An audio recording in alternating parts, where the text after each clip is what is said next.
Ubisoft, as we all know, has had a rough few months. They've had a lot of allegations come out about sexual assault, abuse, etc. all over their studios in the world. People in really high positions like Serge Hasque, Serge Hasque, I think it's how his name is pronounced, who was the basically creative director of whole of Ubisoft, who oversaw all of the projects within Ubisoft. And he was basically the person who would say, like, this project gets a green light or doesn't get a green light. So he was one of them, and he was essentially like the CEO, Yves Guillemot's right-hand man. Like, he was one step below Yves Guillemot, was the CEO. Ubisoft has had it rough. What a way to frame it. I was being facetious. Yes, Ubisoft has had a really, really bad last 4 months? Not quite, 3 months. 3 months. Yeah, it's not been good. It's been really bad. And like with the allegations, there's been like HR has been hiding some of the stuff, and it's really bad. It was very, very bad. And these came out in like end of June, beginning of July, and then Ubisoft had a Ubisoft Forward event, which is their like digital E3 replacement, essentially. They had that event in July, and they basically said like, hey, we won't have time to have anything to respond to all of this stuff that's happening because the event has been like done already, which was like not great because a lot of people who have organized events like this said like, yeah, you could easily, well, not easily, but you could like put in a video in there. Like they were like, we have done that last minute for events. So people were kind of calling that as like not a great response from Ubisoft. And since then, it's basically been mostly silent with like some small responses here and there from Ubisoft, but mostly not much. Until last week, Ubisoft's CEO had a message regarding what had happened. My thoughts on this are, I think it is good that they said something finally, because they've been very quiet about this whole thing for a long, long time, in considering when this happened, which was beginning of July, and now it's mid-September or beginning of September when they first said something. So good that they're finally saying something. However, one thing where they failed phenomenally with this video is that this video was not part of the Ubisoft Forward event. That is a huge failure on their part. And I don't see really a good reason for that. Like, it can't be that they didn't have the time to put this in for the event. Like, it just can't be. That can't be the excuse. If we want to assume sinister intent here, you could say that Ubisoft specifically didn't put this in the Ubisoft Forward event because they wanted to hide the message. They only tweeted this out and put it on YouTube, where it will reach a significantly smaller audience, although they did promise to put it in the VOD of the Ubisoft Forward event. I don't know if they've done that. We could assume that they were trying to hide this message. Of course, like, it does get noticed on Twitter and YouTube, yes, but still, they should have put this in the beginning of the Ubisoft Forward event. It should have been there. It's not good that they only put it on social media. This should have been there, and it wasn't there, and that is not okay. That is a clear fuck up on their part. I don't know if it's intentional. I don't know. I can assume things, but I can't say for sure. Now then, getting into the contents of that video. So first, Yves Guillemot, the CEO. By the way, disclaimer, I used to work at Ubisoft. I worked for Ubisoft for 4 years on titles such as Trials of the Blood Dragon, Steep, and Trials Rising. Those are the games I worked on, and some other stuff that I can't talk about while I was at Ubisoft. So, and I have met Yves personally. So just a disclaimer out there. So I think it's a good thing that they're talking about this, but the language bothers me here.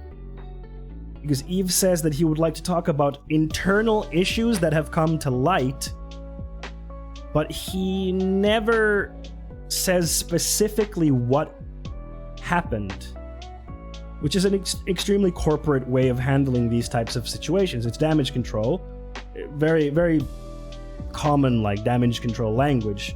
Talk about the situation vaguely, but don't really mention what happened or who did what, or, just say, issues came to light, which is also not true. These issues, many of them were known for a long time, but they were hidden by HR and other people in power. So them coming to light wasn't true from Ubisoft's perspective. It was true from our perspective. We heard about it, which made Ubisoft react because they were like, uh-oh, we got caught. They didn't act because they found out. They acted because we found out. So they only came to light to us, not to Ubisoft. And he's right that the systems there failed to protect the victims. That is absolutely true. I would argue the systems were never there to protect the victims. The systems are there to protect the company, and that is exactly what they did. That is exactly what the systems did. They protected the company by hiding people in power, or the accusations against people of power. I think their excuse for it is that for an event that's supposed to cater to their mostly young male audience and sell, the video would have harmed the capitalist intent. Yeah, that's a shit reason. That is like a terrible, terrible reason. That's them saying, we don't want to acknowledge it to we don't want to acknowledge our fuck-ups to our players. It's a terrible reason. I wish he would have mentioned like specifically what happened. That would have been nice. And it's true, there have been steps now to remove some of those people in power. True, but many of them get to keep their stocks, so they lose something, but not the whole thing, He did say that they are investing more money into diversity and inclusivity. So $1 million, an additional $1 million within the next 5 years, which is a good amount of money, don't get me wrong, into the graduate program. So I think this is a good thing. I got into Ubisoft through the graduate program. I think the graduate program that Ubisoft has is really, really good. It gives... So for those of you who don't know what the graduate program is, it is essentially Ubisoft's program for people who have just graduated from university. I think the tracks that they cover are production, programming, and UX design. So essentially you get a job at Ubisoft through this program, and the program lasts for 2 years. The first year you are in your home country, and the second year you go abroad to another country. I went to France for 1 year. And then you come back to your home studio and, you stay employed. That's the aim of it.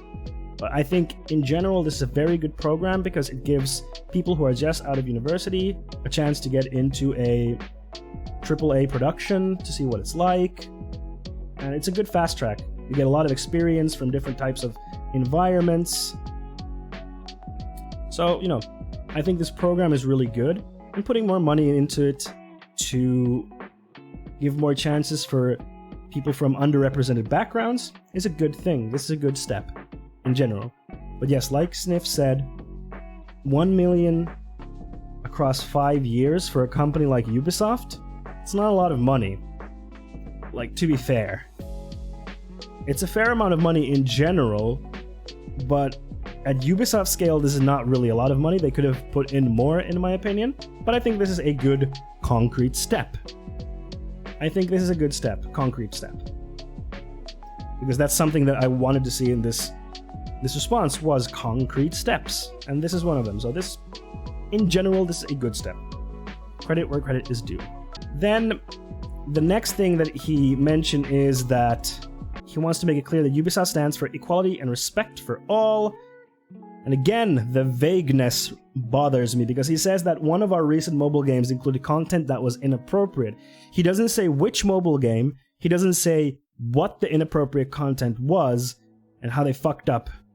Again, he should have been concrete here. He should have said Tom Clancy's Elite Squad was fascist propaganda in the intro video, especially showing Black Lives Matter as nothing but a tool of a secret organization trying to take over the world, was extremely inappropriate, extremely distasteful. That is what he should have said. He did not highlight this fact. Again, he was vague. Again, vagueness. And they say they're putting in safeguards for the future, but we don't know what that is. He doesn't go into the details, which probably, it will take time to put those safeguards into place. Fair enough. But yeah, we don't know what that means. And they're saying they support Black Lives Matter, which is, it's good to get that on camera. Nice. And that, condemn hate. And they say they're making additional donations to the NAACP Legal Defense Fund, which is good. Which is a good thing. Once again, a concrete action, which is good. But again, I don't think he mentioned how much. Yeah, he didn't say how much they're donating, so we don't know. But some amount will be donated, which is good. It's a good thing. And then he talks about COVID at the end, which is, not necessary for our discussion that we're having. So, basic stuff. COVID has been difficult. People are working from home. They're proud of what people have been able to achieve in these difficult times. Take care of yourselves. The good stuff. So yeah, in general, I thought lukewarm video. There should have been specifics mentioned on how the fuck-ups happened, where the fuck-ups were, and what the fuck-ups were. They weren't mentioned. Just vagueness. And the concrete steps are good, but there should be more. Because the problem with Ubisoft and all big companies like this is the power structure itself. The power structure itself creates these systems like HR that protect the power structure. Because if you get harassed by a higher up and you go to HR and HR sweeps it under the rug, who can you go to? There's no one to go to. You can't go to anyone. There's no unions. Your union. Haha! What union? What union, Sniffbask? There are barely any unions in the games industry. There are like almost no unions in the game industry. You can't go to your union because your union doesn't fucking exist. Or if it does, it has extremely little power. Start a union, forehead. Yeah, it's that simple. The union stuff is starting in the games industry, yes. But getting a union to be in a position of power takes a lot of time. It takes a lot of time and work, and we're not there yet. That's the problem. That's the problem. And especially in the US and Canada. Like, that's the big problem. Like, in other countries, there are other unions you can join, but in the US, unions are basically powerless. They're gutted. So, you can't go to anyone. And that is like, the main issue is these types of power structures are the main problem, which is why we need to change the way that we organize our companies. We need to make the people that are in positions of power, people in positions of power need to be held accountable to the people who work there. Right now they're not. They're accountable to the shareholders, the people who own the companies. That's not how it should be. Or it could be like that if the workers own the companies. we should move to more democratic models as a next step. It's not the final step, however. I know some leftists might get mad at me for saying, like, you know, democratize the workplace. It's not the final step, lefties, don't worry. It is a next step. And then we take things further from there. But I think it is a good next step. And that's the thing that really needs to change, because Yves is the CEO of this company, and all of this happened under his leadership. Like Serge was his like right-hand man, like one step below him in the hierarchy. And he didn't notice it, which means that's very incompetent of him, or he did know and he ignored it, which is also not good. What is the responsibility that Yves has to hold for this? You know? Right now, it looks like there's no consequences for Yves from this. I mean, I'm sure he's had tough conversations with the shareholders and stuff, but beyond that, what is the responsibility that he carries? It's funny that Ubi is a French company, but is not allowing folks to unionize. France has a strong history of trade unions and syndicalism. I don't think it's not that they don't allow. I mean, of course, companies will fight against unions, but I don't think they have like an active "you can't unionize" thing at Ubi. In France, I don't think I ever asked about people when I worked in France what the unionization thing there is, but I think the thing similar to what Finland has, because Finland has a very good, you know, unionization percentage. Like the percentage of people who are in unions is quite high. But the problem is that, like in Finland, we don't have a game industry specific union. That is changing within Finland currently. There is a game industry union that started a few years ago under the engineers union, but it's still like very early stages. So I think that's more the problem for the countries that do have unions. We don't have unions that are specific to the game industry, so they don't understand the issues that are specific to the game industry, and they can't drive those issues. So we need unions that are specific to the game industry so that we can get general agreements that are specific to our industry, because we don't have general agreements in Finland for the game industry, for example. You know, it's really bad, but I hope it gets better with time, the Finnish Game Union. Yeah, I'm not really familiar with the Finnish Game Union. I hope it gets better. It will get better over time, but it's just, this is a symptom of our industry being so young. Because the game industry is like, what, 40, 30 years old, depending on which country you're looking at. Like, our industry is so young, and that's why we don't have these things. And that's why we need these things, so that we can have, because, you know, we live in a capitalist society, Joker face, and we need some kind of external force that can keep the companies accountable. Because right now, we don't have those. It's really difficult. You can belong to other unions, and those can help, but they will miss stuff that we specifically need. So yeah, that is my take on the response from Ubisoft. Lukewarm, some good things in there. Overall, should have been better, and definitely should have been part of the Ubisoft Forward event. It should not have been hidden like this, although that might not have been the intent. That is how it came across, and is not good. Ubisoft can do better, and I hope it does do better. Hey there, thanks a lot for watching this video. If you like it, please hit that thumbs up to give me a like for the video, and subscribe for future videos. And if you have any questions, feel free to drop them in the comments below, or you can come visit my stream on Twitch. I stream every Monday, Wednesday, and Friday at 6 p.m. Central European time, and I'll be answering any questions you got there and playing some games while we're at it. Okay, see you in the next video. Bye!